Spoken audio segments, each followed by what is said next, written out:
Joe. What's up, Mark? Good to see you this morning.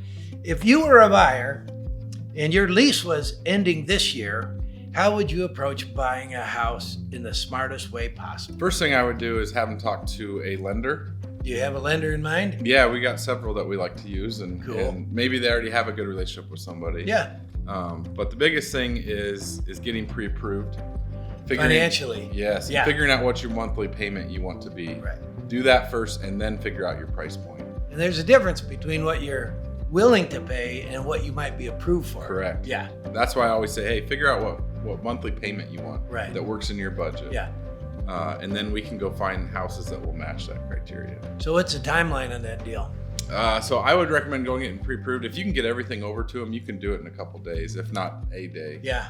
So when should they start looking?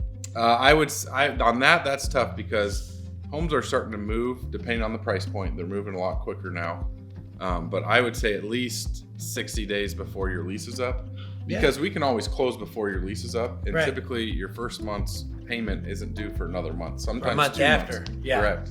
Yeah. So that gives you plenty of time, and then you're not rushing, getting kicked out of your rental and moving the same day. Being homeless. Yeah. So even if you could give yourself a couple weeks in the rental, Yes. and that allows you to get in and paint or whatever, especially if you're buying a house that's maybe been around a while. You might want to improve it a little bit before you have to get in, maybe flooring. Yeah. Something like that. Yeah. So is there anything else they need to know if they're thinking about it? No, I think, like I said, meet with a lender, get that situated, then come meet with one of our realtors, figure out what you're wanting, where you're wanting, and then we can really help you dive in and find that property for you.